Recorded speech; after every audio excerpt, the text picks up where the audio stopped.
Xbox console gamers, PC gamers, and cowards. That's the name of this little essay here.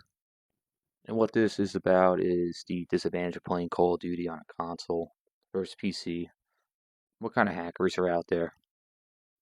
If you play Call of Duty online multiplayer on Xbox console, you'll notice almost every match is a spawn trap. That's like when you respawn, you die, you respawn, you die, you respawn over and over again. Some people die like 50 times. The online multiplayer is not playable on Xbox console.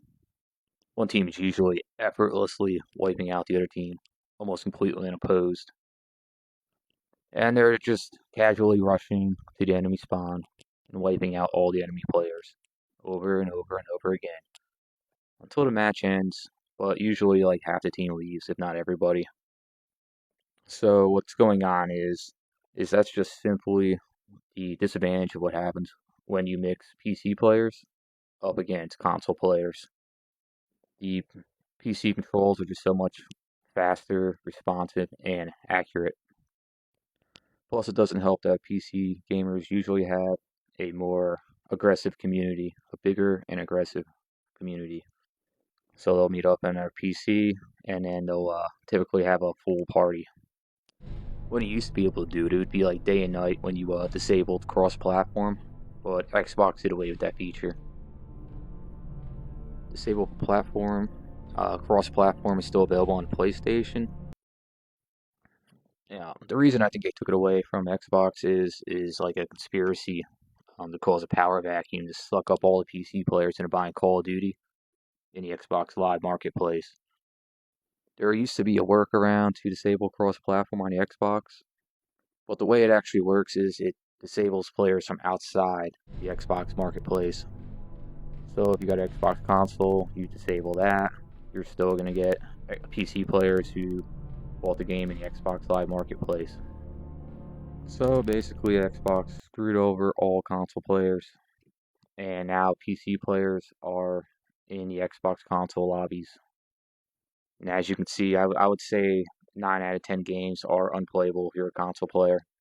You'll notice I fare pretty well, but I also get like a third of the kills I used to get. When I switched to Call of Duty on the Xbox or a console, I would typically go minimum 30 kills, and not uncommon for me to go over 60 kills. And that really just happens rarely now. What I mainly do is I troll these try-hard PC gamers. They can tell I'm playing on a console because I'm just not as fast as them, but my strategy still just beats them.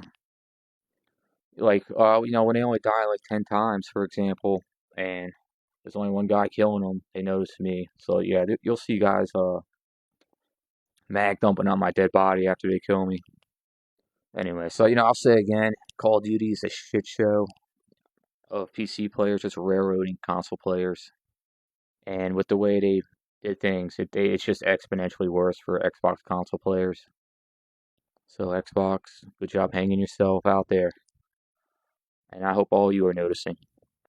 And so again, this is Xbox console gamers, PC gamers, and those cowards that are out there. This is going to be 4 segments. First part, the PC. Second part, the console. Third part, the cheats. And fourth, the cowards. You guys. Well, you guys who are playing on PC against console players and you Zim users. Especially you, Anthony, Kuma, whatever the fuck your name is.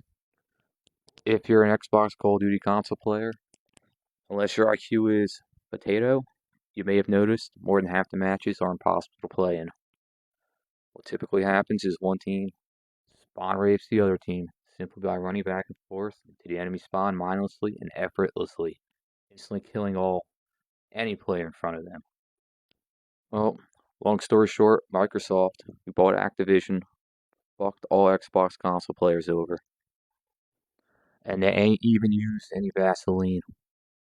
Little off topic, you gotta love the take a hostage feature they added to the game where you get behind someone. And what do you know? People use it to pretend they're raping people with it. Anyway, this Sit Right episode, I'm going to break all this shit down. Part 1, the PC. If you want to see what the application of using a mouse is like to aim, here is a visualization. I'm holding my hand up to the screen, of course, for display purposes, but of course your arm is actually rested on a table, which is way more comfortable. But also, like how you increase sensitivity in your aiming controller, you can do that in a mouse, and it only gets easier and quicker. Basically, you can get done what I'm doing here in this visual in way, way smaller movements. And you also notice the tracking following a target is almost perfect, especially after the first attempt. I would say it's around 9,000% more efficient than a joystick controller with those little knobby thumb things. There's a consequence that comes with using a mouse. And at that age, you can only move to the left or the right or up and down. So far, you got to kind of row back and get that mouse back to the center point. It's annoying if you're driving a vehicle with a mouse or flying a plane, but it's only a split second in difference of timing. In the game Battlefield 2, for example, I had a 7-to-1 kill death ratio with jets using a mouse, and the hardcore players they used a joystick for when they flew a plane. You know, again because of that infinity in that direction, just like a joystick controller. But anyway, once you got that, once you're proficient with a mouse, you got the sensitivity cranked up. You just have a feel. You just have a feel for it really good, and that's why you'll see a lot of guys with a mouse just spin backwards and nail you. So the mouse is an unreal, insane, outperforming advantage over the joystick controller when it comes to aiming. Next comes the keyboard. The application of the keyboard is used to control the player's stance. If you put a keyboard side by side with a controller, it should be common sense which one's going to be advantageous over the other. Controlling a player's stance on a keyboard totally outleagues the joystick controller, just like the mouse. A huge part of why that is because the keyboard is rested on a flat surface, just like your mouse is, but it's also totally independent and on a separate device. So it's unaffected. It doesn't affect the aiming process at all, like when you hold a controller. You know, when you're trying to aim, jump, and change your stance with a joystick controller, you're getting screwed up. Well, your aim's getting screwed up. And it's also not as reactive. You should notice some players, they're zipping around back and forth, sliding everywhere, hitting the jump like crazy, hopping like a bunny rabbit, going prone, still sliding, having a lot more left and right agility, head to head, just kneeling, sliding like fucking crazy, I'll say again, changing shooting stances like a madman. Maybe they remind me of Liberace playing the piano as they're, going around, flipping the enemy spawn back and forth until the other team just quits. Speaking of Liberace, that's about what a PC player looks like when they're playing Call of Duty while they're typing on that keypad, whatever keyboard. And maybe some of you don't have a favorite piano player. Well, there you go. Liberace's your favorite piano player, if anyone asks you. Little backup trivia for some of you uncultured swines. Another aspect of the PC, an advantage it has is, these things can cost around $5,000 if you build it yourself. If you look up a lot of PC versus console advantage, disadvantages, there's a lot of nerds out there that really break that down for you. That does have to speak volumes in terms of performance. I notice sometimes when I'm playing, there's a lot of explosions. The enemy team notices me. They're all throwing grenades at me. My shit gets choppy and kind of unplayable. I'm getting like frames per second of like 10. One hardware factoid I know is the Xbox has 8 GB of usable RAM, and my PC has 48 GB. It was 16. It only cost me $50 to upgrade my PC. But yeah, that's kind of pathetic. The last aspect I'll go over is the PC communities. They're just far more advanced. You know, they got the superior machine. They got the monitor right up to their face.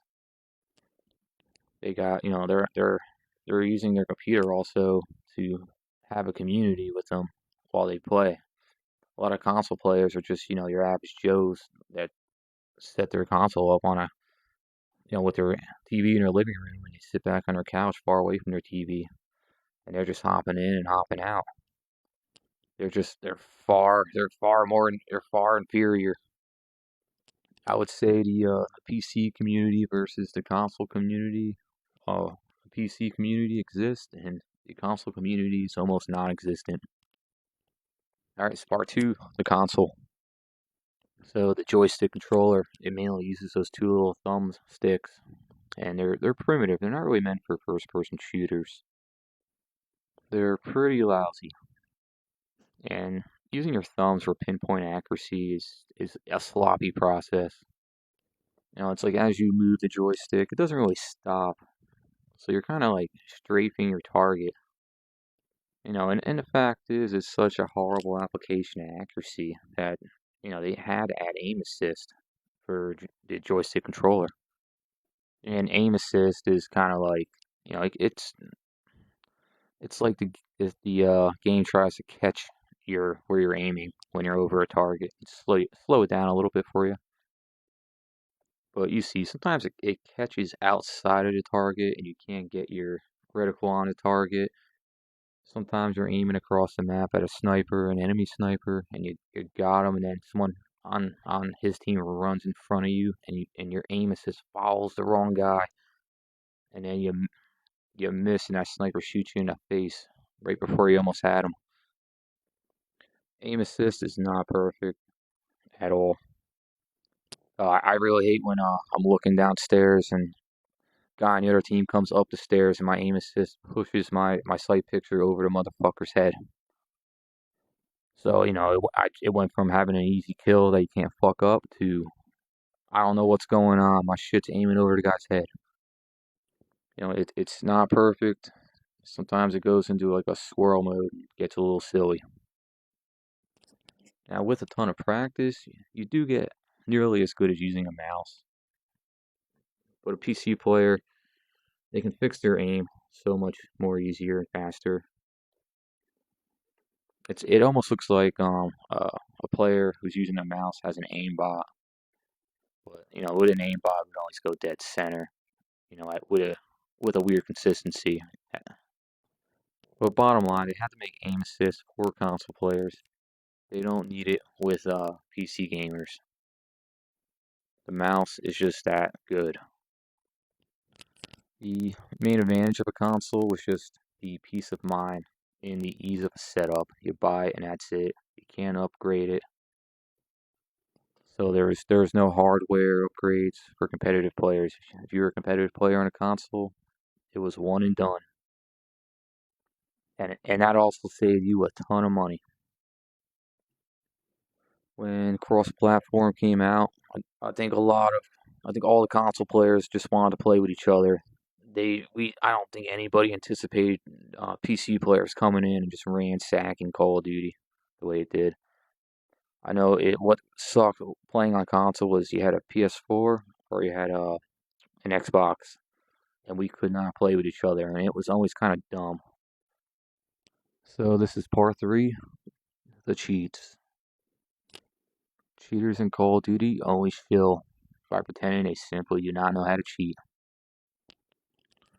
And you know, these guys they're able to get like 100 kills in almost every other match while always rushing forward, almost never dying, without using any strategy and instantly hitting their targets, almost as if without missing, with exception for like one or two shots. How are they cheating? I'll break cheaters down into the following groups. First is software cheaters. Second is hardware cheaters. And the third is glitchers. Software cheaters utilize a bot. Aimbot, for example, happens when you play in campaign mode. You squeeze the aim down sight button rapidly, and you'll see your screen go dead on center of target. And that's if the target's simply present in your view, even if you can't see him. Now, cheaters who do this, they can use avoidance countermeasures to avoid detection, simply by moderating the how effective the cheat is. Like, say, every third time you hit aim down sight, it does its aimbot thing. And what that would do is it's not, so you can't see it doing an aimbot every single time. They have a plausible deniability when they're aiming and then aimbot. Now they're aiming, or I should say aiming without an aimbot. Then aimbot comes on. Aiming without an aimbot, ADS, ADS, aimbot. I don't know if I'm explaining that right. Hopefully I am. Aimbot is the most spoken of bot, but there's countless little bots out there. For example, I'm sure there's a bot so that you automatically stim yourself, whatever it's called, where you heal yourself.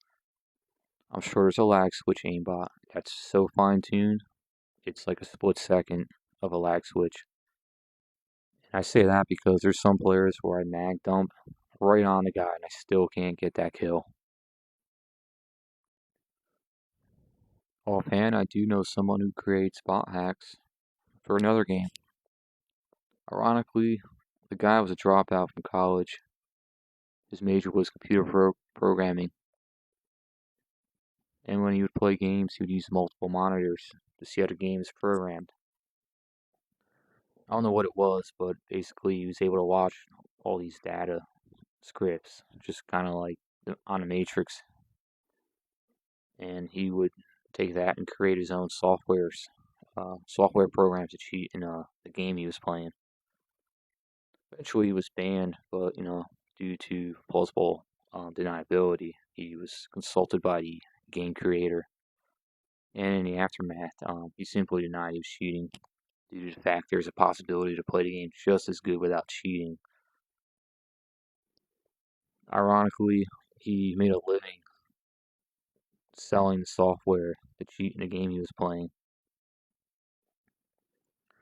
So cheating software is just an endless amount of bots. I'm not even going to dabble into it. I'll just add that software cheaters use a PC to operate. And then that's what we'll get into console hackers.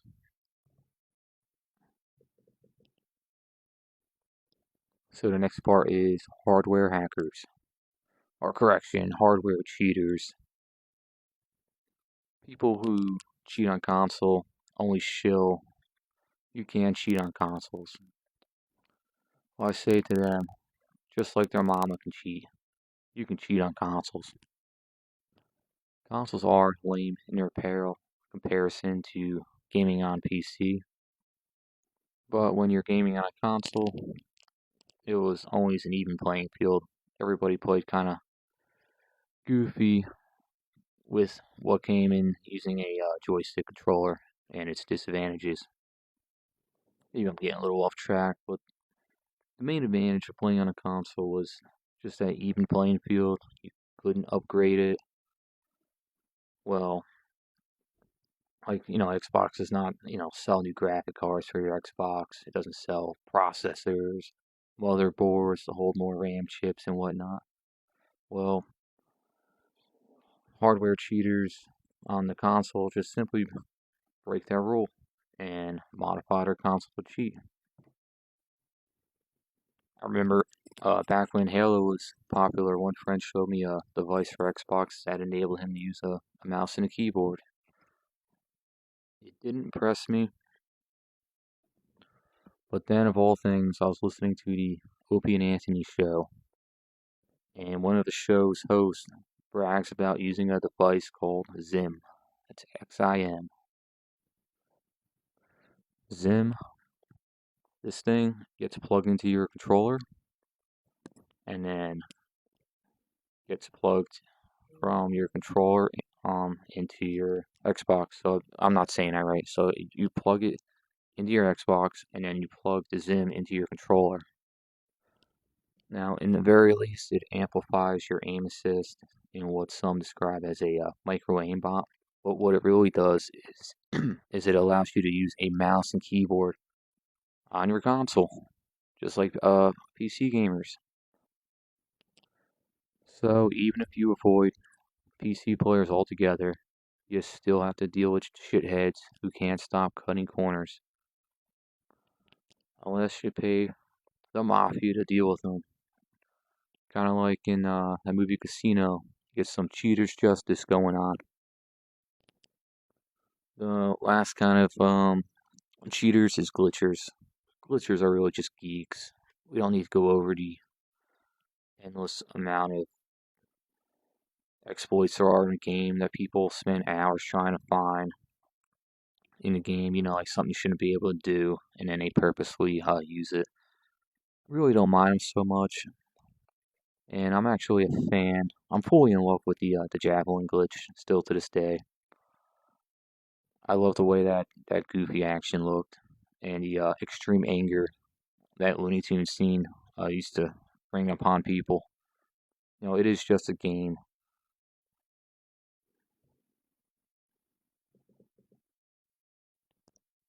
You know, cheaters, they don't use that logic though. That it's just a game. Cheaters are just cowards who are afraid of really playing the game. They need that little help. Alright, the last part of this is called the cowards. You guys, all you PC players who game on Xbox, in turn, play with Xbox players only, on or off, whatever the fuck that setting is. So all PC players who go on Xbox and turn that cross-platform, whatever it's called, whatnot, off, are, in my opinion, pathetic cowards. Despite the false validation Xbox allows it due to their Xbox Live marketplace purchase option. Any of you who are doing that, you are cheaters. You are so bad at life, your skill level in the game is like a retard winning a game of fetch against himself. You know, if you're a cheater, you are just not good at the game. You are not even better than the worst player who's last place. That is, who doesn't cheat. If you cheat, you're a horrible person. I give you no good points. May God have mercy on your soul. And as for Activision or Call of Duty, Microsoft, they leave these cowards untouched. And they do that because they see them as a positive sale. When I play Call of Duty, I work out, and sometimes I'll work out all day. And when I do, I see the same losers still online, playing without even taking a break. And I can't even get away from their lobbies. It's like I am stuck playing in their lobbies. We'd rather make money off of cheaters. That would be a good motto for Microsoft and Activision in regard to Xbox. Well, unfortunately, cross-platform came out to be a disaster for console players. I'm sure I said it before. I believe the original intention was to bring PlayStation players and Xbox players together. You know, we didn't see the PC players coming in and kind of ruining it for console players. But what's baffling is Xbox and Microsoft's approach to taking away your option to disable cross-platform. And what they're doing is like a hidden conspiracy to vacuum all the PC players toward Call of Duty on their end. You know, once Call of Duty's no longer available on the Xbox, I'll try it on PS5. I'll see what happens. I'll drop a few points I may have missed. I do notice when my controller turns off and then you got to turn it back on, it really fucks up the aim assist. Sometimes it just goes away, or it gets really funny when I move the joysticks. It's like I have my settings on maximum sensitivity, so it's like it's not moving as fast as that max setting usually is. Sometimes it's lagging slow. Sometimes it's just skipping way, way to the right. Not as far as I pushed it to go. I also suspect maybe there's a bot out there that's causing aim assist not to work at all. It's kind of obvious something's causing it to fail, and if someone figured out what that is, they'll put the bot in on whatnot, software hack. And I'll say again, aim assist was made for consoles because aiming with a joystick controller is so terrible. There's no hackers really trying to get a joystick controller in Call of Duty. And when you play on a PC, you don't have aim assist because you don't need it. To add to that, sometimes when my controller turns off, I get a message that says plug in your controller or mouse and keyboard. I'll just talk about disparity in kills. You'll notice PC players are going like 60, 70, 80, 90, 100 kills in each game. And console players are going like 20 kills, maybe 30. And really, if they're lucky, 40. And I used to be kind of going like that every other match back in the day before I'll just cross platform. We'll go back to the Zim. You can plug a Zim into a controller. So when you see a guy saying he plays console or he plays with a joystick controller on his $5,000 computer, sometimes you'll see a wire coming out of their controller. So I don't buy into their horse shit when I see that wire sticking out of their controller. I always make this point. I'll say, hey, if someone's really that good with on a console with a joystick controller, they're getting like 100 kills, they're getting nukes like crazy. I'll find a way to set it up with them and a third independent party, and meet up with them somewhere at some like multiplayer gaming arcade, and we'll see if if you're doing that on that joystick controller on a stock console with them scroll brain plays. I mean, if you can do it, good for you, man. I'll verify it for you on the record, man. But I doubt that'll ever happen. A lot of you cowards, you hide on the internet. Here's another thing, the ADSW dance. That's always a huge indicator that someone's using a keyboard. I have a little clip of that, a little cringy movement you'll see people do. And I'll drop a little about myself. This is the end of the video or essay. Hey, I have a 72 kills, 0 death, most kills in a single match without dying record. I know that record was smashed by some dork. He went like 800 kills without dying in a single match with the kill streak juggernaut shipment. I played every Call of Duty, including the first one. It was called Medal of Honor Allied Assault. I used to be hitting 70 kills a match when the game used to be fair.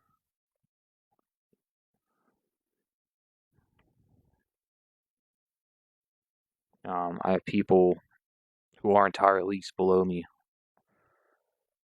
trying to explain, like a second grade math student to an astrophysicist, how things are in this game. I don't want to put any commentators down, but that's my feedback to some of you guys.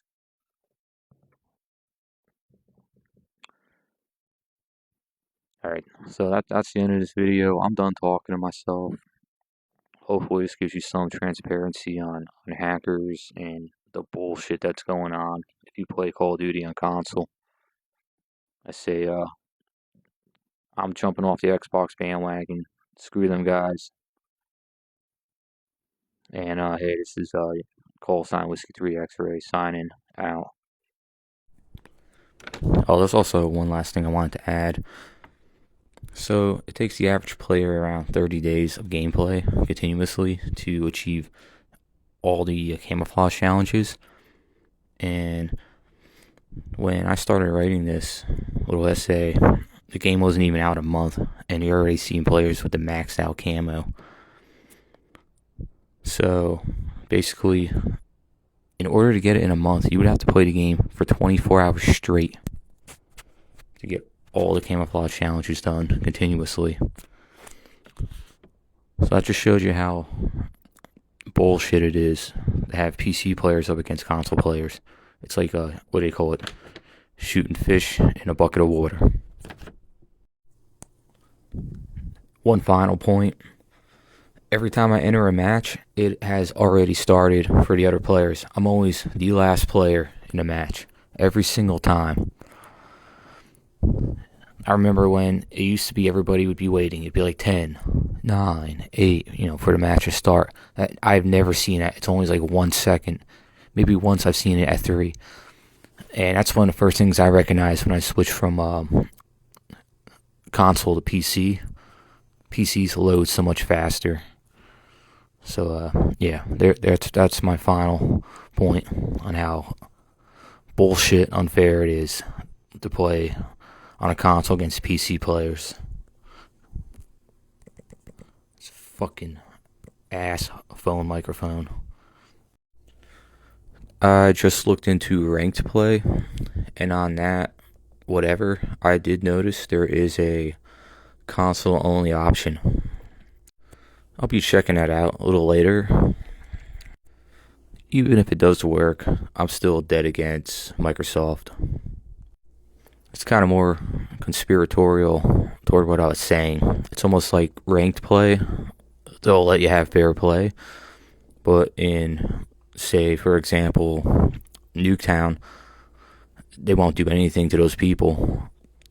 Therefore, I would say in conclusion of all this, Nuketown in regular multiplayer is nothing more than a secret bot farm where Microsoft is letting these hackers make their hacks and test them out. It does look like there's a lot of throwaway accounts on there, and that's absolute horse shit. It's despicable that they let that go on. These people want to talk about good conduct and act like there's some kind of moderators of human behavior, but I hate saying if you're not preaching the gospel, you're full of shit. Have a good day.